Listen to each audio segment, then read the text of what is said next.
El amanecer en el territorio de Nuevo México suele llegar despacio, como un viejo que se levanta de la silla. Aquella mañana de 1878 no fue distinta. El cielo, primero morado, luego casi blanco hacia el horizonte, se abría sobre una llanura de tierra cuarteada, salvia gris y mezquites retorcidos. El río seco, que algún día había corrido ancho en tiempos de los abuelos, ahora no era más que una herida larga de piedras y arena. Don Mateo Robles, de 53 años, avanzaba al paso lento de su alazán, Canelo, por la orilla muerta de ese río. Llevaba el sombrero bien calado, la barba salpicada de blanco y los ojos de hombre que ya ha visto demasiados veranos y demasiados entierros. Cargaba una cuerda enrollada, una cantimplora medio vacía y la costumbre de no esperar sorpresas de la vida. Había salido a revisar un tramo de cerca que los últimos vientos habían tirado. A esas horas el aire todavía era fresco, y el olor a tierra fría le recordaba otros tiempos, cuando su esposa aún vivía y el río traía agua suficiente para reflejar el cielo. Sin embargo, ese recuerdo era como un caballo viejo. No se podía montar en él sin sentir dolor. Canelo resopló y movió las orejas. Algo, a unos cuantos cientos de pasos, llamaba su atención. Entre los arbustos de artemisa, junto a una curva seca del cauce, se veía una mancha oscura, alargada. De lejos, Mateo pensó que era una res muerta o un mulo reventado por el calor. Pero mientras se acercaba, notó algo distinto en la forma, en la quietud. Frenó a Canelo y se quedó un instante mirando.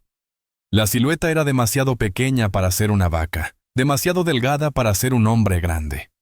Bajó del caballo con esa mezcla de resignación y cuidado, de quien sabe que todo lo que se encuentra tirado en el desierto trae problema, o historia, o las dos cosas juntas. Cuando llegó a unos pasos, lo vio claro. No era un animal. Era una mujer. Llevaba un hábito oscuro, el velo hecho trizas en un lado, como si el viento y las ramas se hubieran peleado con él toda la noche. Los pies estaban desnudos, llenos de polvo, de cortadas finas y sangre reseca entre los dedos. La piel, tostada por el sol, tenía ese tono peligroso de la fiebre y de las horas sin agua. Mateo se acuclilló con un leve quejido de rodillas cansadas. No era hombre de misa diaria, pero reconocía la ropa de las mujeres de la casa de San Miguel, el hospicio y escuela de la villa del mismo nombre, a unas pocas leguas río arriba, o lo que quedaba de río. La cruz de madera en el pecho se veía gastada, como si hubiera sido apretada muchas veces entre los dedos. «Señorita», dijo en voz baja, por costumbre más que por esperanza, «¿me oye?». La mujer respiraba, pero a trompicones. Los labios estaban partidos. Mateo sacó con cuidado la cantimplora, levantó un poco la cabeza de ella y acercó el metal fresquito a la boca. 2 gotas resbalaron sin entrar. A la tercera, la mujer emitió un sonido, más gemido que palabra. «Poquito», murmuró él. Despacio. Ella tragó un poco de agua, tosió. Los ojos, de un café oscuro casi negro, se abrieron. Pero no lo miraron a él. Parecían ver algo detrás, o muy lejos, o dentro de sí misma. Los cerró otra vez, con la expresión tensa de quien lucha contra un sueño que no quiere llegar. Entonces lo oyó. Una frase, más aire que voz. Eso. No debía verlo nadie. Mateo frunció el ceño. «¿Qué cosa?», preguntó, aunque sabía que en ese momento era como hablarle a un árbol. Ella se estremeció entera, un escalofrío que nada tenía que ver con el frío del amanecer. «No, debía verlo», repitió, y un sollozo seco se le atoró en la garganta. Él no entendió, pero sí reconoció algo. Ese tono era de miedo viejo, no de susto de momento. Como el de los hombres que regresaban de la guerra con apaches y despertaban gritando por cosas que ya no estaban allí. Le tomó el pulso. Iba rápido, como caballo asustado. La frente ardía. Miró alrededor. El rancho de Mateo quedaba a poco más de 2 kilómetros hacia el poniente, cruzando el río Muerto y un tramo de llanura. El pueblo de San Miguel del Río Seco quedaba varias leguas más allá. Si la dejaba allí, a solas, no llegaría viva al mediodía. Y si la llevaba al pueblo, tendría que explicar demasiadas cosas a gente que hacía tiempo que no confiaba ni en su sombra. Suspiró hondo, como quien firma un compromiso sin leerlo. «Está bien, hija», dijo al fin. «Pues si la vida te tiró delante de mi caballo, será que algo espera de los dos». Con mucho cuidado, la levantó. Notó lo poco que pesaba, como si todo el cuerpo fuera huesos, trapo y un miedo que sostenía el resto. La acomodó sobre Canelo, delante de la silla, sujetándola con una mano mientras con la otra tomaba las riendas. El alazán, acostumbrado a cargar sacos de maíz y cuerpos cansados, avanzó despacio por la arena del río seco. El sol empezaba a aparecer por detrás de los cerros, y su luz naranja hacía brillar las piedras como si fueran carbones apagados. Mientras cabalgaba, Mateo pensó que aquello no le gustaba nada. En sus años, había aprendido que el desierto casi nunca regala nada, solo presta cosas que después cobra caro. Pero también recordó otra mañana, muchos años atrás, cuando había entrado a la consulta del médico con su esposa en brazos y había salido sin levantar la voz, porque no llevaba suficientes pesos en el bolsito. 2 días después, la enterró en el panteón, al lado de una hilera de cruces sin nombre. El silencio, supo desde entonces, también puede matar. Miró a la muchacha medio desmayada contra su pecho. No sabía quién era, ni qué había visto, ni de quién huía, pero tenía claro algo. Si la dejaba morir allí, en el mismo río muerto donde él mataba sus recuerdos cada tarde, esa culpa no la podría ahogar nunca. Cuando por fin apareció el techito bajo de su casa de adobe, con el humo de la fogata escapando por un hueco del techo, el sol ya se alzaba y empezaba a quemar. Mateo bajó de Canelo, cargó a la mujer una vez más y la llevó adentro. La recostó en su propia cama. Un catre sencillo, manta de lana vieja, almohada rellena de paja. La habitación olía a café recalentado, cuero, polvo y a ese poco de soledad que se pega a las paredes donde hace tiempo que nadie canta. Le mojó la frente con un trapo empapado en agua fresca de pozo. Le acomodó los pies heridos sobre otra manta. Afuera, un coyote solitario lanzó un aullido breve, como si saludara a la nueva huésped. Cuando él estaba recogiendo la cantimplora, ella abrió los ojos por segunda vez. Esta vez sí lo miró a él. Solo un momento, con la mirada de quien no sabe si el que tiene enfrente es la salvación o el último peligro. Mateo, sin decir nada, se quitó el sombrero, bajó un poco la cabeza y le habló despacio, con la voz que se usa para calmar caballos ariscos. «Tranquila, hija, aquí nadie te va a hacer daño». En esos ojos oscuros, vio pasar un relámpago. No era miedo a él, ni a la casa, ni a la cama. Era miedo a algo que había dejado atrás, en San Miguel, en la casa de San Miguel, quizá bajo las campanas mismas que llamaban a misa.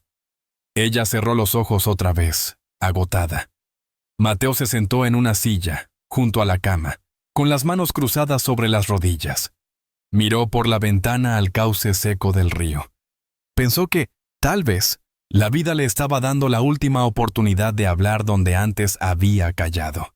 El calor del mediodía cayó sobre el rancho como una manta pesada. Dentro de la casa, los muros de adobe guardaban un poco de frescor, pero el aire ya comenzaba a espesarse. Una mosca solitaria insistía en rondar la jarra de agua, y el olor a café viejo seguía flotando en el cuarto como un recuerdo terco. La mujer tardó en despertar del todo. La fiebre subía y bajaba como la marea que ya no conocía el río seco. Mateo, paciente, se movía entre la cocina y el catre, cambiando paños, obligándola a beber pequeños sorbos de agua con un poco de sal, dejándole reposar. Al caer la tarde, ella abrió los ojos de manera distinta. Ya no era ese parpadeo de la inconsciencia, sino la atención de quien vuelve a sí misma. Se incorporó apenas, confundida. «¿Dónde estoy?», preguntó con la voz ronca. «En mi casa», contestó Mateo, arrastrando ligeramente las palabras. Rancho Robles. A un par de kilómetros del Río Seco y a unas cuantas leguas de San Miguel del Río Seco. Ella tensó los hombros al oír el nombre del pueblo. Miró a su alrededor. Paredes sin adornos, una cruz sencilla sobre la puerta, una mesa tosca con solo 2 sillas, una estufa de leña negra en la esquina. ¿Quién es usted? Mateo se quitó el sombrero, aunque ya lo tenía en el regazo. Me llamo Mateo Robles. Tengo unas cuantas vacas flacas y un caballo testarudo. Eso es casi todo lo que soy. Un silencio breve. La mujer tragó saliva, se pasó la lengua por los labios partidos. Yo titubeó. Me llamo Lucía. Se detuvo. Los ojos oscilaron un segundo entre el miedo y la costumbre. Sor Lucía de la Cruz. Mateo asintió despacio, como si ya lo supiera. Ajá. El nombre colgó un momento en el aire. Sor. No era solo una mujer. Era una mujer que había hecho promesas delante de un altar. La encontré tirada junto al cauce del río, dijo él, con los pies hechos pedazos y la cabeza hirviendo. No sé qué pasó, hija, pero si ese río habló algún día, hoy no dijo nada. Solo te entregó. Ella hizo una mueca, mezcla de vergüenza y agotamiento. No debí llegar hasta aquí, murmuró. No debía. Se calló. Mateo vio en su rostro algo más que miedo. Vio culpa.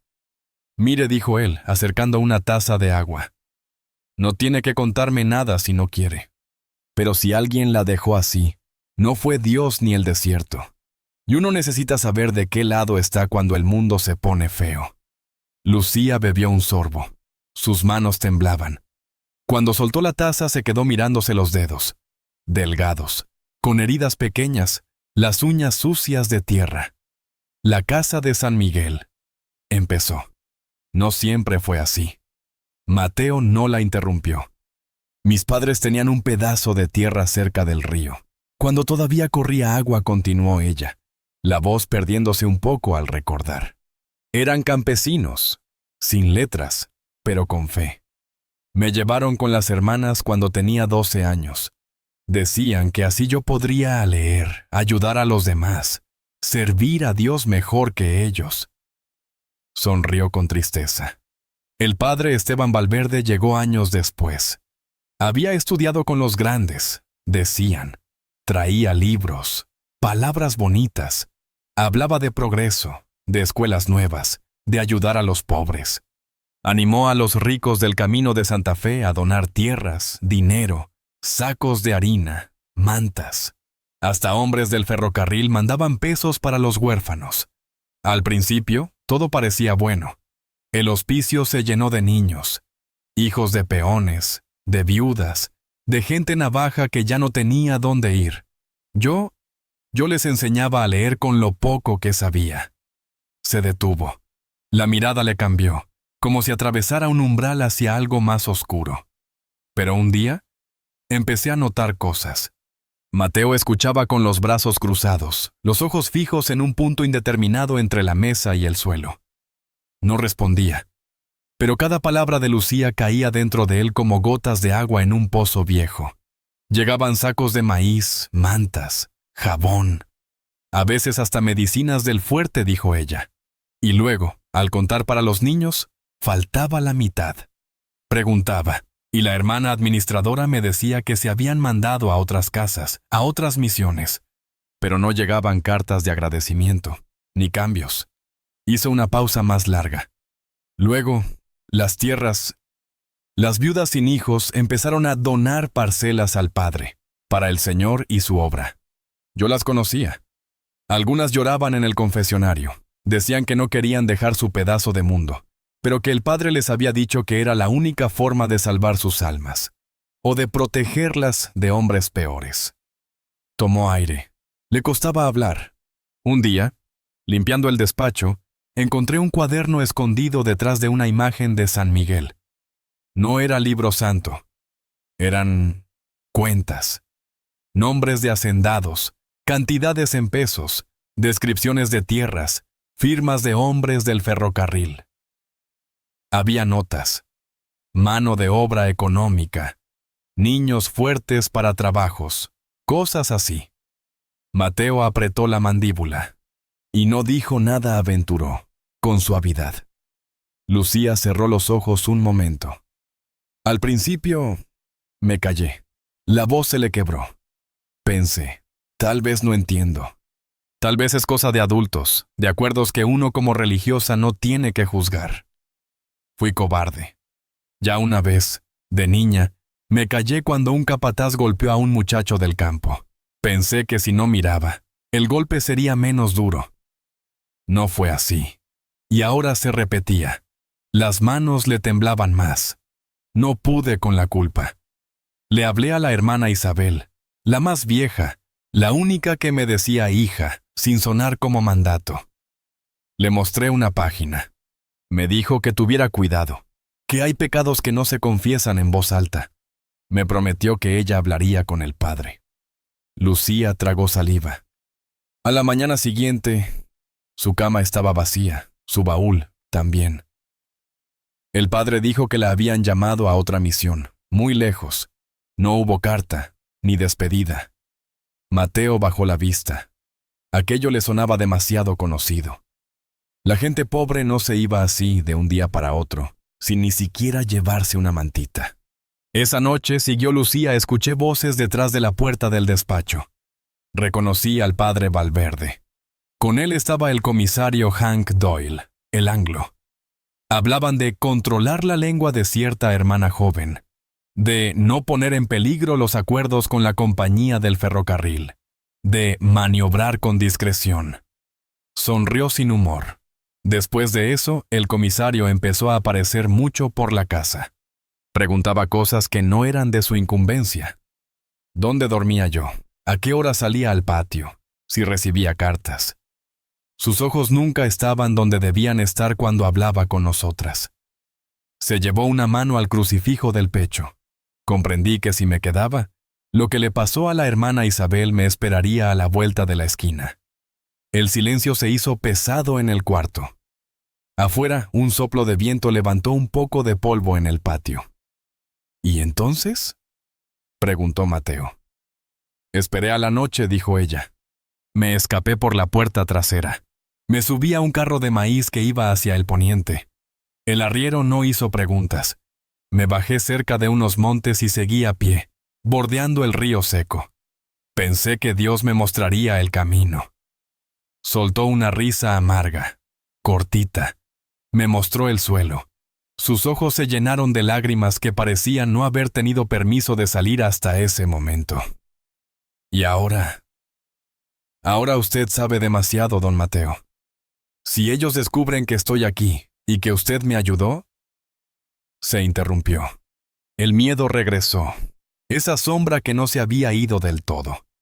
Si viene alguien preguntando, dijo, al fin, si el comisario llega hasta este rancho, le ruego que diga que no me vio nunca, que no sabe de mí. No quiero arrastrarlo conmigo al mismo hoyo. Mateo se reclinó en la silla, mirando el techo. El humo de la fogata se colaba por alguna rendija y dibujaba líneas irregulares en el aire. Recordó el consultorio del doctor, el llanto ahogado de su esposa, su propia voz diciendo, «Está bien, volveré cuando tenga más dinero». Y los ojos fríos del médico. Recordó cómo, años después, al ver pasar a ese mismo hombre por la calle, nunca se atrevió a decir nada. El silencio, otra vez. Hija, dijo, por fin, con esa calma que le salía del pecho cansado. Una vez me callé, y mi mujer se me murió entre las manos. No tengo forma de saber si la hubiera salvado, pero sí sé que no la defendí. Y eso pesa más que una lápida. Se inclinó hacia adelante, mirándola a los ojos. No te voy a prometer que puedo cambiar el mundo, ni que no tengo miedo. A tu edad, uno piensa que el valor es gritar y disparar primero. A la mía, sabes que el valor más raro es quedarse de pie cuando todo te dice que te sientes y mires al suelo. Lucía lo observaba, respirando rápido. Si decides seguir corriendo, continuó Mateo. Yo te doy agua y un caballo si hace falta. Pero si decides hablar, hizo una pausa, si decides ponerle nombre a la suciedad que viste, no vas a estar sola. No esta vez.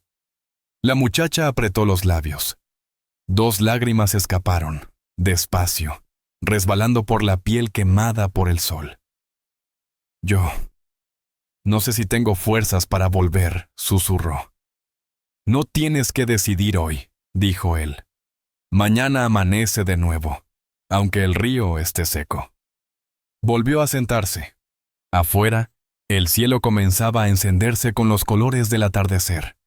Naranjas, rosas, esa franja morada que siempre le recordaba que el día sabía irse con más dignidad que muchos hombres. El río no traía agua. Pero esa noche, en la casa de adobe, algo empezó a moverse por dentro. Como si en el fondo del cauce reseco hubiera quedado un hilo de esperanza esperando la lluvia adecuada. La madrugada llegó sin ruido. Solo un gallo impaciente y el crujir de la madera al contraerse con el frío rompían el silencio. Mateo no había dormido bien. Se levantó cuando el cielo apenas palidecía en el oriente y salió al pequeño patio con una taza de café flojo en la mano.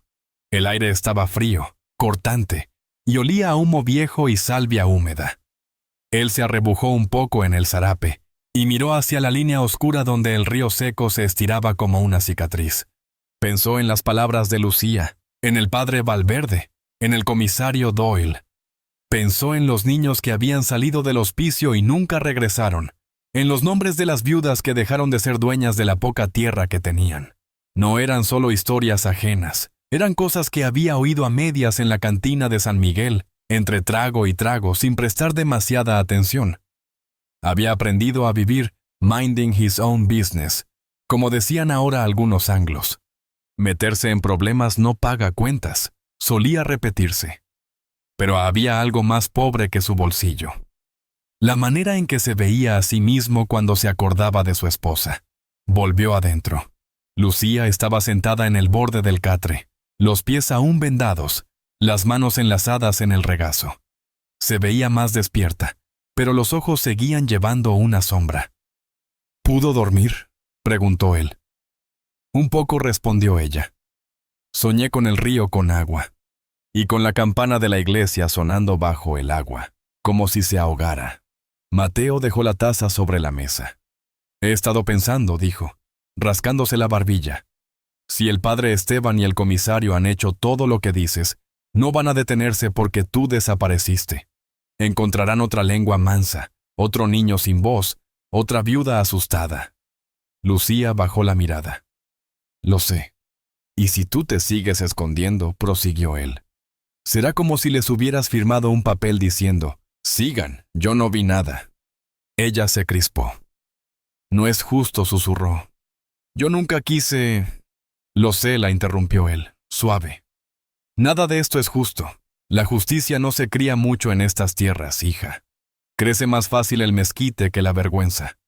Se hizo un silencio largo. Lucía apretó el crucifijo pequeño que había puesto sobre la manta. Cuando era niña, dijo al fin, vi cómo un capataz azotaba a un chico navajo. Le acusaron de robar pan, pero yo sabía que no era cierto. Nadie me preguntó nada. Yo me callé. Tenía miedo de que me pegaran a mí también. Esa noche oí los gritos desde mi cama. Nunca supe qué fue de él. Y siempre pensé que Dios me miraba con reproche. Levantó los ojos hacia Mateo. No quiero volver a tener ese miedo pegado al corazón, pero tampoco quiero que maten a nadie por mi culpa. No sé qué es peor.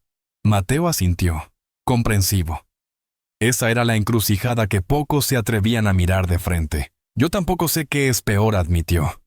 Pero sé qué se siente vivir con la pregunta de, ¿y si hubiera dicho algo? Pesa más que una piedra en la espalda. Se acercó a la mesa y se sentó frente a ella. Mira, empezó. No tenemos jueces justos ni abogados de esos del libro gordo. Lo que tenemos es un pueblo cansado, unas cuantas hojas de cuentas sucias en tu memoria y en algún cajón del padre. Y esta boca mía que a veces sirve para algo más que para maldecir la sequía. Lucía lo miraba, expectante. Lo que te propongo es sencillo, dijo él, y, al mismo tiempo, lo más difícil. Volvamos a San Miguel del Río Seco. Los dos. Entra conmigo a la plaza, frente a todos, y di lo que viste. No en el confesionario, no en el despacho del padre. Ahí, donde los niños juegan y los hombres escupen tabaco. Deja que las campanas oigan también. Ella palideció un poco. Él va a decir que miento, que estoy loca, que... balbuceó. Claro, asintió Mateo. Y yo voy a estar allí, al lado tuyo, para recordar nombres, fechas, cosas que oí en la cantina, para decir que no estás sola. Y si el comisario saca la pistola. Hizo una ligera mueca, ya veremos quién se interpone. No será la primera vez que veo un arma apuntando a mi pecho. Lucía inclinó la cabeza, luchando consigo misma. ¿Y si nadie nos cree? Preguntó, apenas audible. Al principio. Quizá no respondió él. Pero la verdad tiene una forma rara de trabajar. Es como el agua. Tarda, se filtra. Pero donde pasa, deja marca. Habrá quien siga besando la mano del padre. Pero también habrá quien recuerde que sus hijos desaparecieron después de hablar con él. O que sus tierras se fueron sin entender bien cómo.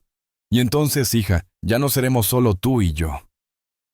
Se quedaron callados un rato. Se oía el crujir de la leña en la estufa, el balido lejano de una cabra en algún lugar del monte. Al cabo, Lucía habló. Tengo miedo. Mateo sonrió, cansado. Yo también. Si no tuviéramos miedo, seríamos tontos. El valor no es no tener miedo, es decidir qué hacer con él. Ella miró sus pies vendados. No sé si puedo caminar toda la legua hasta el pueblo. No tienes que, dijo él. Te subirás a la yegua vieja, la prieta. Es lenta, pero más testaruda que yo. Llegará. Yo iré en Canelo a tu lado.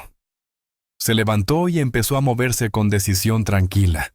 Sacó una vieja blusa oscura de un baúl, un rebozo gris, un sombrero de ala amplia. Si no quieres que te reconozcan tan pronto, dijo, cúbrete el hábito con esto. Nadie cuestiona a una mujer con rebozo mientras ande con un viejo ranchero de cara cansada. Están demasiado ocupados, mirándose a sí mismos.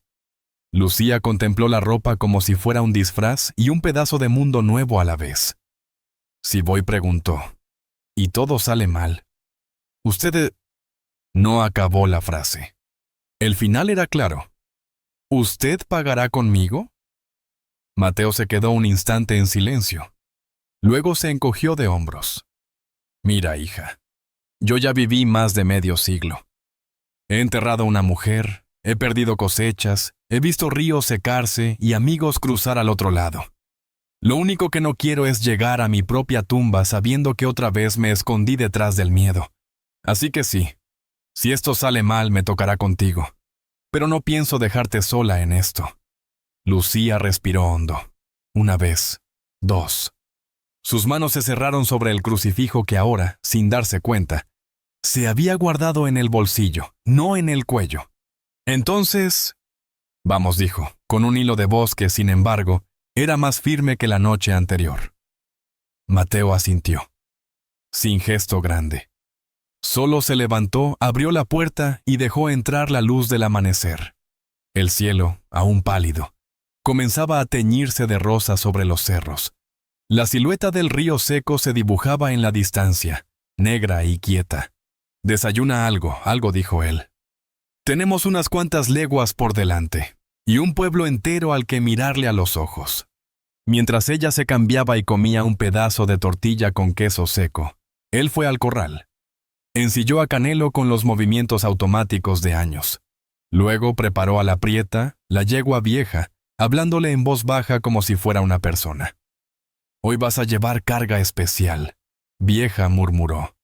A ver si tienes más fe que nosotros. Cuando estuvieron listos, Lucía salió a la luz. El rebozo le cubría el hábito, el sombrero le hacía sombra en el rostro. Pero los ojos seguían siendo los mismos. Heridos, alertas, tercos. Subió a la prieta con torpeza. los pies aún resentidos. Mateo montó en Canelo.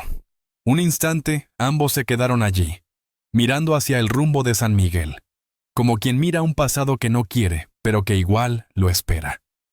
Una cosa más, dijo él, antes de hacer avanzar a los caballos. Lo que hagamos hoy no va a devolver el agua al río. Pero quizá... Miró la línea seca y sonrió apenas. Quizá haga llover un poquito en las conciencias. Lucía no respondió, pero inclinó la cabeza. Los caballos empezaron a andar, levantando un polvo fino que el sol recién nacido pintó de oro. El viejo oeste no cambió su paso por dos figuras camino a un pueblo pequeño. Pero en aquella mañana de 1878, un viejo ranchero y una joven religiosa tomaron la decisión más rara y más necesaria en esas tierras: no seguir callando. El sol ya estaba alto cuando alcanzaron la primera vista de San Miguel del Río Seco. Desde la loma, el pueblo parecía un puñado de casas de adobe pegadas al cauce muerto, con la torre de la iglesia alzándose un poco más que los techos, como una vela blanca en medio de un campo reseco. Lucía se detuvo un instante, tirando de las riendas de la prieta. El corazón le golpeaba en el pecho con más fuerza que cuando caminó hasta desmayarse días atrás. Bajo el rebozo, sentía el hábito pegado a la piel por el sudor. Mateo se acercó un poco con Canelo. «Si quieres, damos la vuelta», dijo, sin reproche. «Este camino no tiene cerrojos». Ella negó con la cabeza, apretando los labios. «Si doy la vuelta ahora», susurró, «me voy a pasar el resto de la vida soñando con esta loma». «Entonces, sigamos», contestó él. Bajaron al trote lento. Al entrar en el pueblo, los olores familiares de la vida humana se mezclaron. Estiércol, pan horneado, sudor, café, un poco de aguardiente desde la cantina. El sonido de voces, de platos, de cascos sobre tierra dura, contrastaba con el silencio que los había acompañado en la llanura. Los niños corrían detrás de una rueda vieja.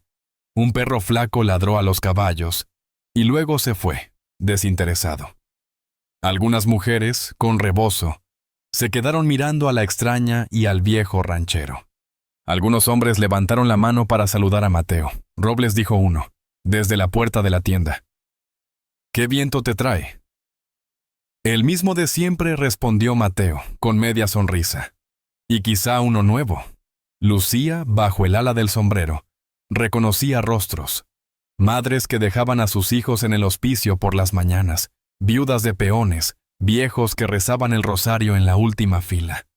Ninguna la reconoció al principio, o quizá fingieron no hacerlo. La plaza principal no era grande. Un árbol solitario daba un poco de sombra frente a la iglesia. La torre, sencilla, mostraba la campana que tantas veces había marcado sus días de oración. Ahora, el bronce brillaba bajo el sol como un ojo entornado. Lucía sintió que las piernas se le volvían de algodón. Por un momento pensó que se caería del caballo. Mateo lo notó y se acercó más. «Respira», murmuró. «No viniste sola». Ella respiró hondo, tratando de anclar la mente en algo concreto. El olor a cuero de la prieta, el crujido de la silla, el calor de la tela en la nuca. Frente a la iglesia, dos figuras se hicieron notar. Una, con el chaleco oscuro y la estrella brillante en el pecho, el comisario Hank Doyle. Alto, mandíbula cuadrada, ojos claros que no sonreían nunca. La otra, con sotana impecable, manos juntas y rostro sereno. El padre Esteban Valverde. Doyle fue el primero en avanzar. Su sonrisa era delgada, como un corte en la cara. «Mire nada más». «Si no es don Mateo Robles», dijo, con su acento mezclado de inglés y español torpe. «Y trae compañía». Los ojos azules del comisario se detuvieron en Lucía, tratando de ver bajo el sombrero y el rebozo. «¿Quién es la dama?», preguntó. Una mujer cansada de caminar respondió: «Mateo, tranquilo, como casi todos por aquí». El comisario soltó una risita seca. «¿Y qué los trae al pueblo en día de entresemana?» «No hay feria hoy». Antes de que Mateo respondiera, la puerta de la iglesia se abrió del todo y el padre Valverde bajó los escalones con paso medido. Sus ojos, oscuros y brillantes, se clavaron de inmediato en la figura de la prieta y la mujer sobre ella. Aunque el rostro de Lucía estaba medio cubierto, hubo un momento, un segundo, en que se reconocieron. No fue por los rasgos, sino por la forma en que la respiración de ambos se cortó. «Hija», dijo el padre, con tono dulce que tantos habían oído desde el púlpito. «Creímos que te habías perdido. ¡Qué alegría verte de vuelta!». Lucía sintió que el rebozo pesaba 1 tonelada. Sus dedos se aferraron al borde de la silla.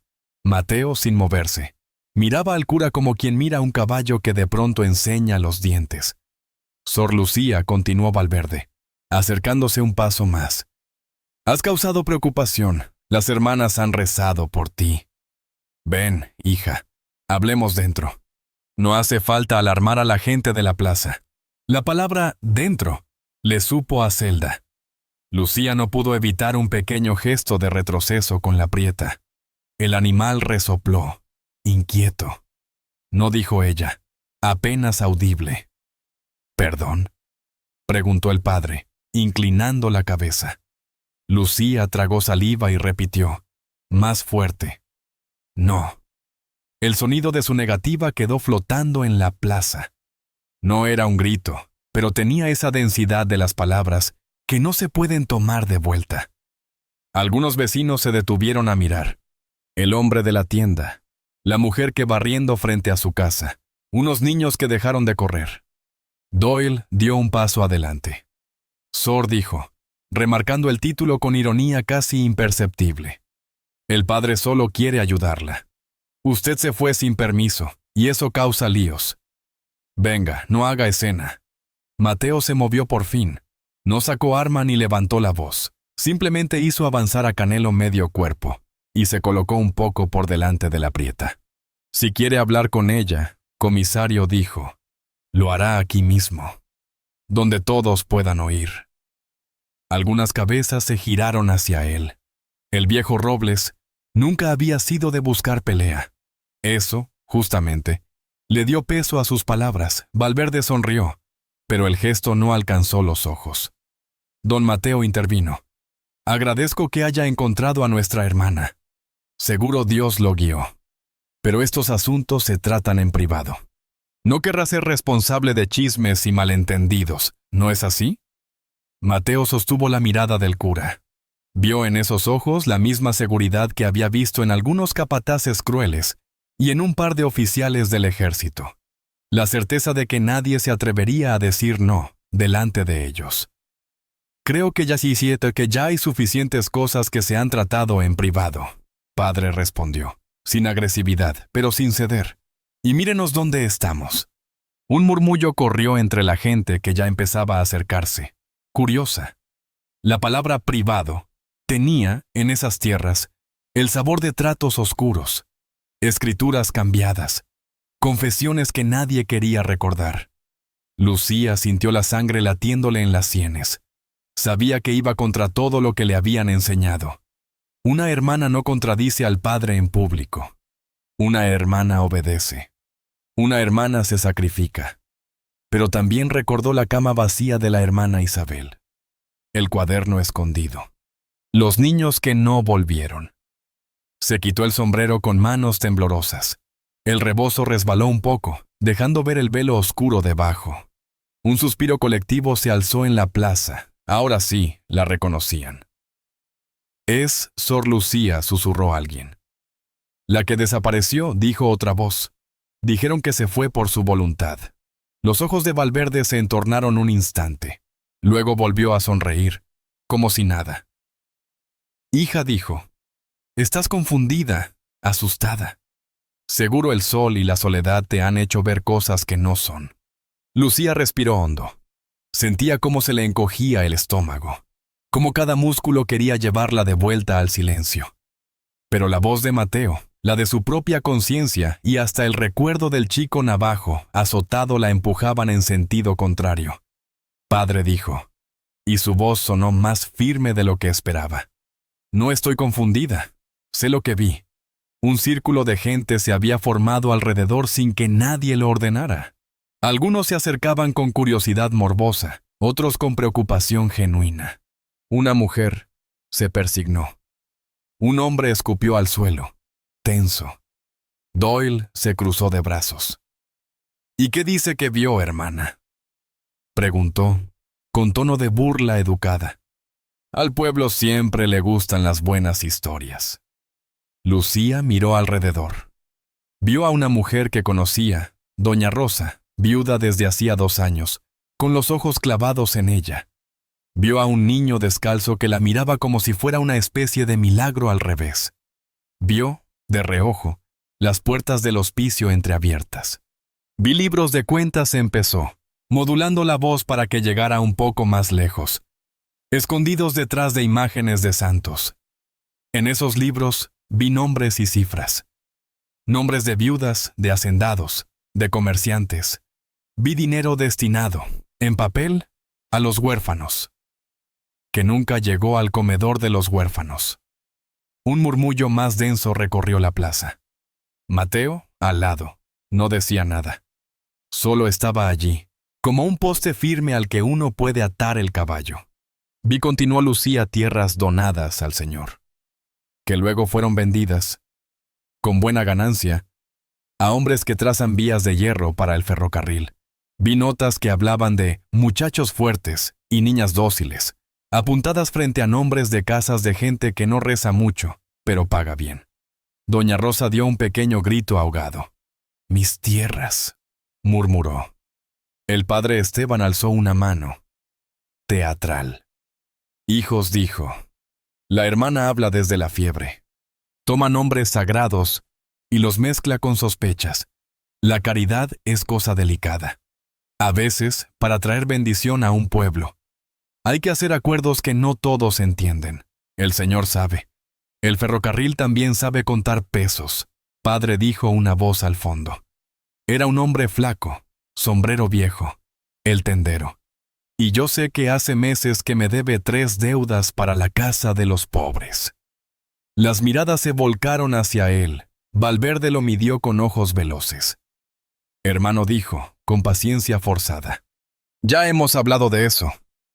Dios provee. Pues hasta ahora, el único que no ha provisto es usted, replicó el tendero. La tensión subió 1 grado. Doyle descruzó los brazos, dejando ver mejor el arma en su cinto. Basta, dijo el comisario. Esto se está saliendo de control. Sor Lucía queda arrestada por calumniar a un hombre de Dios y perturbar el orden del pueblo. Llevó la mano al revólver, no del todo, pero lo suficiente para que el metal brillara.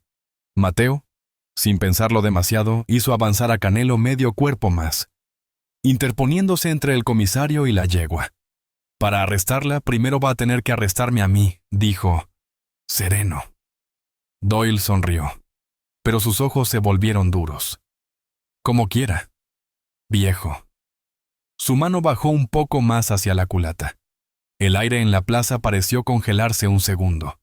Un par de niños corrió a esconderse detrás de sus madres. La campana de la iglesia permaneció muda, como si también estuviera conteniendo la respiración. Nadie sabía aún que aquel segundo, ese pequeño espacio entre una pistola aún en la funda y un pueblo que decidía si mirar al suelo o levantar la cabeza, sería el principio de algo que cambiaría a San Miguel y al Río Seco, aunque nadie lo imaginara todavía.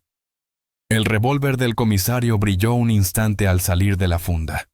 Algunos gritaron. Una mujer tiró al suelo la canasta que llevaba y las naranjas rodaron como pequeñas bolas de sol asustadas. Doyle apuntó hacia Mateo. El viejo no se movió. Sabía que si se tiraba del caballo o intentaba sacar un arma que ni llevaba, el comisario tendría excusa para disparar a matar. Así que se quedó quieto, mirando al frente, como quien se planta ante una tormenta sabiendo que igual le mojará los huesos. La bala nunca llegó. 2 figuras salieron disparadas desde la orilla de la plaza. Eran Tomás y Julián, peones del rancho de los Herrera. Se lanzaron sobre el brazo del comisario justo cuando éste apretaba el gatillo. El disparo se desvió, reventando un pedazo de adobe sobre la puerta de la iglesia. Un trozo de pared cayó al suelo en una nube de polvo. El caos estalló. Gritos, carreras, polvo, un par de mujeres llorando, niños agarrados de las faldas. El comisario maldijo en inglés y español, forcejeando. Tomás y Julián le sostenían el brazo, tratando de quitarle el arma. ¡Suéltenlo!, bramó alguien. ¡Está loco!, contestó otro. En ese desorden, pocas miradas notaron algo que ocurrió casi en silencio. La puerta lateral del edificio del hospicio quedó abierta, empujada por el propio golpe de la bala en la pared. Un muchacho flaco, de no más de 15 años, salió de allí corriendo hacia la plaza, agitando los brazos. Lucía lo reconoció al instante. Era Miguelito, uno de los más antiguos del hogar. Aquel que siempre preguntaba por qué el río ya no traía agua y por qué algunos niños se iban a trabajar y nunca mandaban carta. ¡Hermana!, gritó, sin dejar lugar a dudas de quién era. ¡Venga! ¡Venga a ver! Ella dudó un segundo, mirando a Mateo atrapado en la discusión con el comisario. Pero los ojos de Miguelito tenían una mezcla de urgencia y terror que no podía ignorar. Bajó de la prieta casi cayéndose, sintiendo el dolor en los pies vendados renacer. Corrió hacia la puerta del hospicio.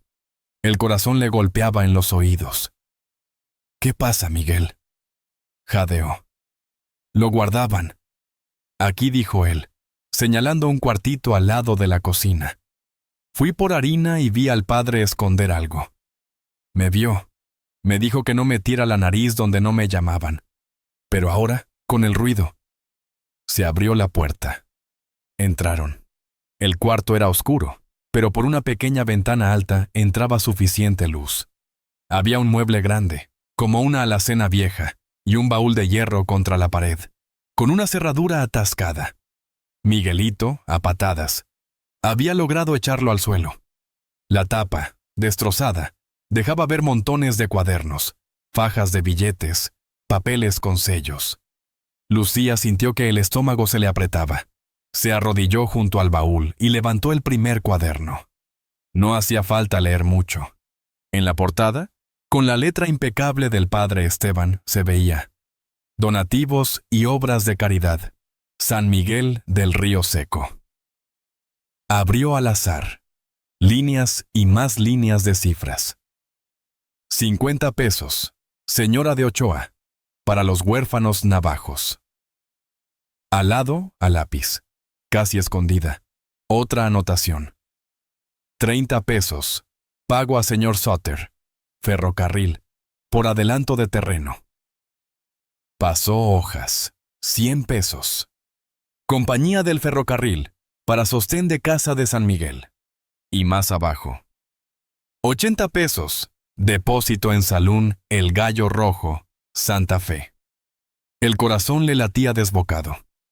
No era ya su memoria la que hablaba, eran las páginas, la tinta, el papel. Miguel dijo, la voz vibrando: «Ayúdame a llevar esto». Entre los dos empezaron a sacar cuadernos y papeles. Miguelito, sin ser consciente de la importancia de todo aquello, obedecía con la urgencia de quien presiente que algo grande está por caer. En la plaza, la pelea seguía. Tomás y Julián lograron por fin quitarle el revólver a Doyle. Un hombre del pueblo, el herrero, agarró el arma y la tiró lejos, al techo del abrevadero. «¡Se acabó, Hank!», le gritó, sujetándolo por la espalda. «Ya es suficiente de pistolas en la cara de cualquiera que no te guste». El comisario, rojo de rabia, escupió al suelo. «¡Van a pagar por esto!», vociferó. «Todos». «Primero pague usted lo que debe», murmuró el tendero desde el fondo. Mateo, aún sobre Canelo, respiró un poco más tranquilo. Había visto muchas veces cómo una bala cambiaba toda una historia en un segundo. Esta vez, al menos, la pared había recibido el mensaje en su lugar. Entonces vio a Lucía salir del hospicio, cargando a duras penas un montón de papeles contra el pecho. Miguelito iba detrás, con otro montón. «¡Aquí!», gritó el muchacho. «¡Miren!». La plaza, ya en agitación, dirigió su atención hacia ellos. Lucía avanzó hasta el centro, justo entre la iglesia y la gente, y dejó caer los papeles sobre el suelo. El viento levantó algunas hojas, que se esparcieron como palomas torpes. Una mujer mayor, doña Carlota, se agachó con esfuerzo y tomó uno de los papeles. Sus manos temblaban mientras leía. Dinero enviado por la Asociación de Caridad de Santa Fe. 20 mantas, 10 sacos de harina. Leyó en voz alta. Uso fanal. Aporte para nueva casa del padre Esteban Valverde, en las afueras del pueblo. El murmullo se volvió rugido. Otra mano tomó otro papel, otro cuaderno. Un joven leyó. Niño. José Herrera. Entregado a señor McAllen, Kansas, para trabajo en establos. Levantó la vista. ¿Quién sabe de José Herrera? Una mujer en la multitud se tapó la boca con la mano. Era hijo del primo de mi marido, dijo. El padre dijo que se fue para aprender un oficio. Nunca supimos más. Valverde avanzó, pálido pero intentando conservar la compostura. Papeles sacados de contexto, dijo. Cosas de administración. La caridad es complicada, hijos. A veces se debe usar parte de los donativos para gestiones, para viajes, para licor. Interrumpió el tendero, levantando otro papel. Aquí dice, pago a Salún La Estrella, para reunión con señores donantes. 5 botellas de whisky caro. ¿Era para los huérfanos también? Algunas risas amargas se mezclaron con exclamaciones de indignación. Doyle, aún sujetado por los peones y el herrero, intentó enderezar el cuerpo. No se dejen engañar, escupió. Papel aguanta todo. Cualquiera pudo escribir eso. ¿Con letra de cura? Replicó doña Carlota, acercando la hoja a la cara del padre. Yo he visto su firma en bautizos y entierros. Es la misma mano. Lucía, jadeante, miraba a su alrededor. No necesitaba decir mucho más. Los papeles hablaban. Pero también sabía que, a pesar de todo, habría quienes se aferrarían a la imagen del padre como a una tabla de salvación. Y así fue. Un hombre robusto, sombrero nuevo, se abrió paso entre la gente. ¡Basta!, gritó. Él bendijo la tumba de mi madre. Él me ayudó cuando el banco me quitó media parcela. No voy a dejar que una monja loca y un viejo resentido lo hundan. ¿Y si esos papeles son falsos? ¿Y si es una prueba del demonio? Valverde miró al hombre con agradecimiento fugaz. Hijo, calma. No, lo cortó otra voz femenina. Era una mujer de rebozo descolorido, ojos hundidos, que nunca llamaba la atención en misa. Ahora, su voz sonó diferente. Firme, rota, pero segura. Comisario balbuceó, mirando a Doyle. Usted vino a mi casa cuando se perdió mi niña, ¿se acuerda? Tenía 12 años. El padre dijo que se había ido a servir a gente de bien. Yo le pregunté si estaba bien, si me escribiría. Usted me dijo, tragó saliva, usted me dijo que no la buscara, que era mejor para ella. La plaza se quedó en silencio. Doyle, por primera vez, pareció incomodarse de verdad. Yo solo hice mi trabajo, señora, farfulló. La mujer levantó el papel que tenía en la mano. Aquí dice su nombre, comisario. Pago por traslado de 2 niñas dóciles a casa de señor tal, condado de tal. Lo miró directo. ¿Qué clase de trabajo es ese? El rostro de Doyle se tensó. Intentó zafarse de los peones, sin éxito. Un sudor frío le corría por la frente. Eran otros tiempos, balbuceó Valverde. Mateo tomó entonces la palabra, no con un discurso, sino con una frase sencilla. Miren al suelo, dijo, señalando los papeles esparcidos. Todo ese dinero, esas tierras, esos niños, eran de ustedes. No eran del padre, ni del comisario, ni del ferrocarril. Y si se los quitaron, no fue el cielo. Fueron manos de carne y hueso, con ayuda de nuestro silencio. La palabra silencio resonó como un tiro seco. Un anciano, que hasta entonces había permanecido sentado junto al tronco del único árbol de la plaza, se levantó con esfuerzo. Era don Ignacio, viejo como los montes, de piel tostada y arrugada, con rasgos navajos marcados. Cuando yo era joven, dijo, con voz lenta, este pueblo tenía río de verdad, agua que llegaba a la cintura. Pero un día hicieron canal para llevarla a tierras de otros. Dijeron que era por el progreso. Nadie dijo nada. El agua se fue. Señaló el cauce, visible desde allí. Ahora miren. Volvió la mirada hacia el padre y el comisario. No crece trigo donde se esconde la mentira, sentenció. Solo espinas. El murmullo se transformó en algo más pesado, más decidido. Ya no era solo sorpresa, era enojo. No de esos que gritan y se apagan, de esos que se quedan en los ojos. Doyle intentó hablar otra vez, pero Tomás apretó más el agarre. «Cállate un rato», hombre le dijo. «Deja que por una vez hable otro». Valverde miraba alrededor, buscando un resquicio de poder en las caras que antes lo miraban como a un santo. Encontró pocos. Algunos ojos aún parecían querer creer en él, aferrarse a la idea de que todo era un malentendido. Pero incluso esos ojos estaban llenos de duda.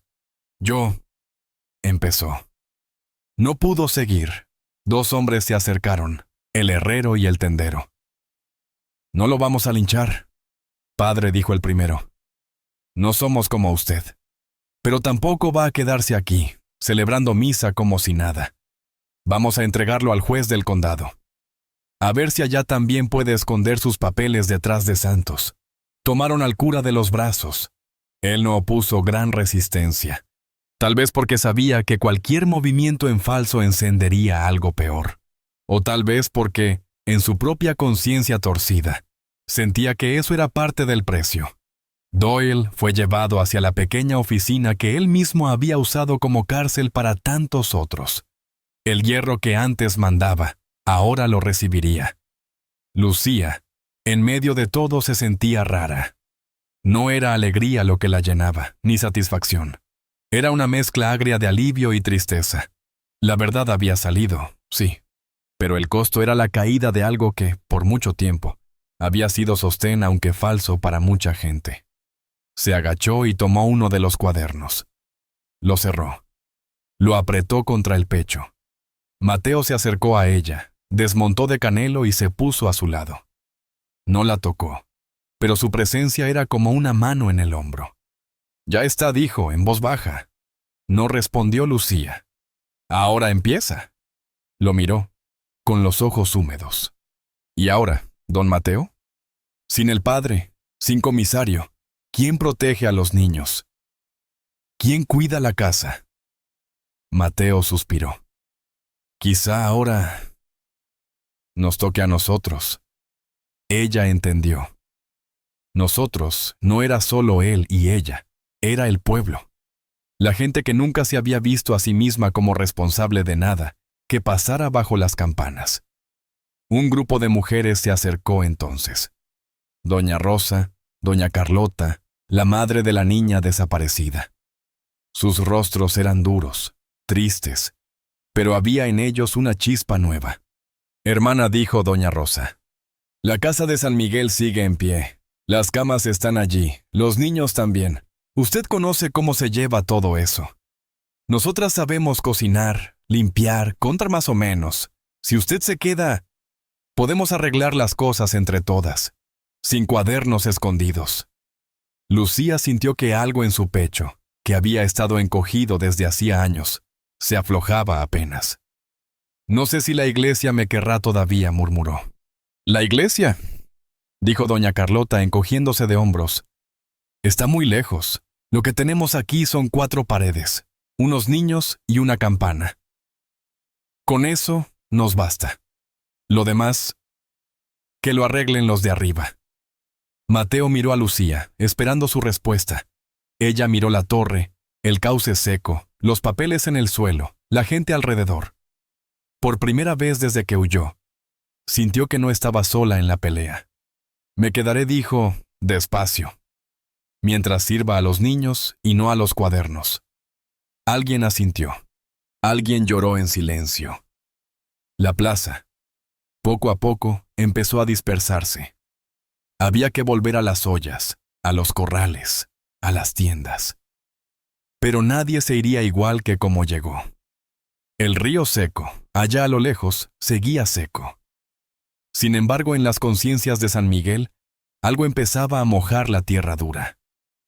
Pasaron los meses, y el sol siguió saliendo y poniéndose sobre San Miguel del Río Seco como siempre. Los días de cosecha fueron malos para unos, mejores para otros. El ferrocarril siguió avanzando, con sus ruidos de hierro y humo, más allá del horizonte. El juez del condado vino, escuchó, se llevó papeles, se llevó al padre Esteban y al comisario Doyle. Lo que hizo después con ellos, pocos lo supieron con certeza. En el oeste, la justicia casi siempre llegaba coja, pero al menos, esta vez, había echado a andar. Lo que sí supo todo el pueblo es que la casa de San Miguel ya no olía a abandono. Las mañanas se llenaron del ruido de niños leyendo en voz alta, tropezando con las sílabas. Las ollas en la cocina hervían con frijoles y sopa humilde, pero caliente. Las mantas donadas, por fin, abrigaban cuerpos pequeños y no camas vacías. Las mujeres del pueblo se turnaban. Unas cocinaban, otras lavaban, otras arreglaban cuentas sencillas en un cuaderno grande dejado sobre la mesa, a la vista de quien quisiera mirarlo. Cada peso que entraba se apuntaba. Cada saco que salía se anotaba. No había letras bonitas, pero sí números honestos. Lucía, todavía llamada Sor por costumbre, vestía de oscuro, pero el hábito se le veía menos duro. A veces se arremangaba para cargar cubetas, a veces se ensuciaba las manos con ceniza y harina. Su fe ya no era esa obediencia ciega de antes, ni la desesperación de cuando huyó. Era una cosa más callada, más suya. De vez en cuando, al terminar el día, se sentaba sola en la capilla y hablaba con Dios como con un amigo al que se le reclama y se le agradece a la vez. No había decidido aún qué hacer con sus votos. Nadie la apuraba. Había aprendido ya que algunas decisiones importantes no se toman de rodillas, sino después de mucho vivir. Don Mateo Robles volvió a su rancho. Las vacas siguieron flacas, Canelo siguió testarudo, el río seco siguió seco. Pero algo en él había cambiado. Ya no se veía a sí mismo solo como un hombre que dejaba pasar las cosas. Había levantado la voz una vez, y eso no le devolvió a su esposa, ni le llenó el bolsillo. Pero le dio otra mirada cuando se veía en el reflejo del agua en el balde.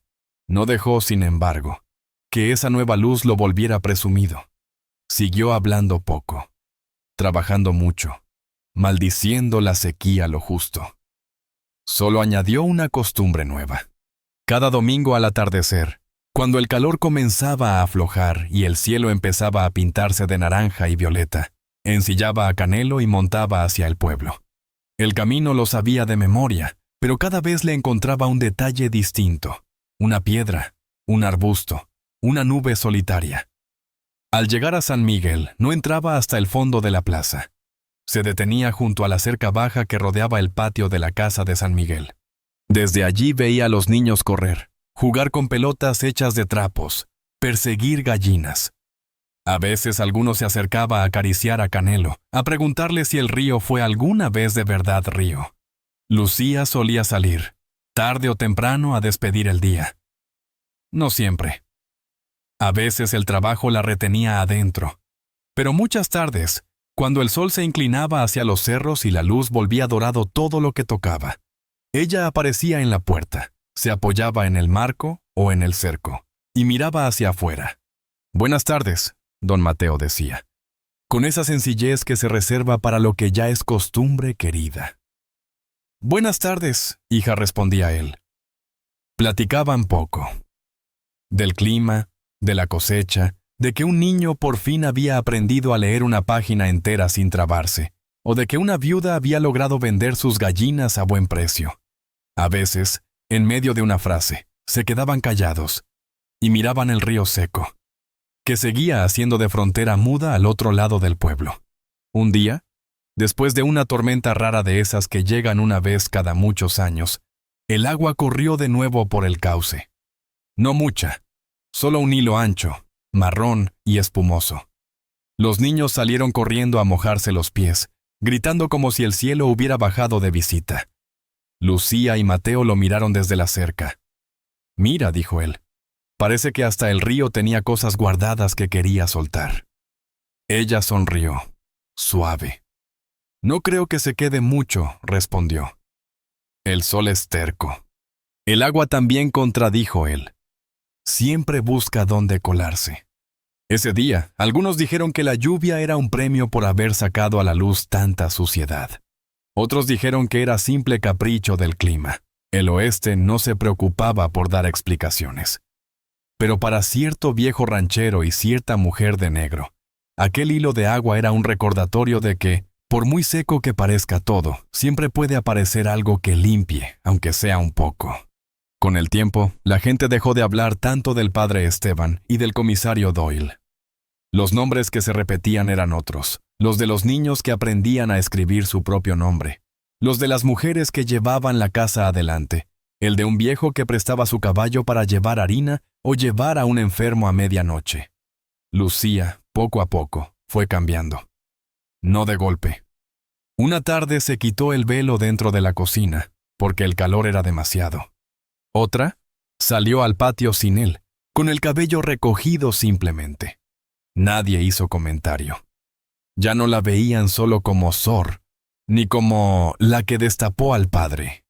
La veían como Lucía, maestra, madre de muchos sin serlo de sangre.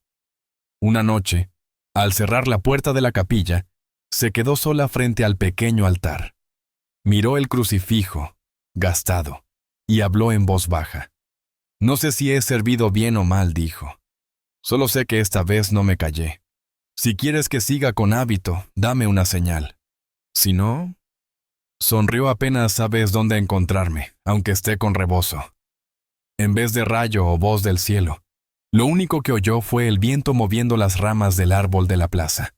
Y, a lo lejos, los cascos de un caballo conocido. Salió al patio. Allí estaba, como cada domingo, Mateo, apoyado en el mismo poste de siempre, las riendas de Canelo en la mano, el sombrero echado hacia atrás para sentir el aire fresco en la frente. La luz del atardecer le pintaba el rostro con tonos suaves, borrando un poco las arrugas y dejando ver al hombre que había sido.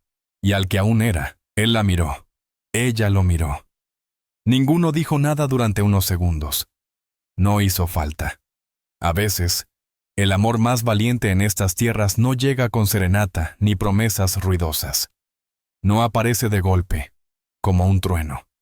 Va llegando en cabalgatas de domingo, en silencios compartidos, en manos que no se tocan pero que siempre están cerca cuando la noche cae pesada. Lucía cruzó el patio y se apoyó junto a él en el cerco. Los niños seguían jugando. El sol se hundía despacio tras los cerros. El río seco reflejaba un poco del cielo naranja en sus charcos dejados por la última lluvia. ¿Volverá el agua del todo algún día?, preguntó ella, sin mirar al cauce, sino al horizonte. Mateo sonrió, mirando esa línea donde el día se despedía. «No lo sé», respondió. «Pero mientras haya alguien que la espere, no está del todo perdida». Ella asintió. No hablaban solo del agua. Y así, domingo tras domingo, mientras el oeste seguía siendo duro, polvoriento y áspero como siempre, dos almas cansadas pero tercas se encontraban al caer la tarde. No sabían con certeza qué nombre ponerle a lo que los unía. No les hacía falta. Porque en ese rincón de Nuevo México, en 1878, y en los años que siguieron, lo que de verdad cambió no fue el curso del río, ni las leyes, ni la llegada del ferrocarril. Fue otra cosa más silenciosa. La decisión de un puñado de personas de no volver a esconder la verdad debajo de la sotana o del miedo. Y entre ellas, una mujer que una vez huyó descalza por la llanura y un hombre que una vez guardó silencio ante la muerte de su esposa, aprendieron juntos que a veces el acto más salvaje y más santo del viejo oeste es simplemente este: seguir viniendo, seguir esperando, seguir diciendo la verdad, incluso cuando el río está seco.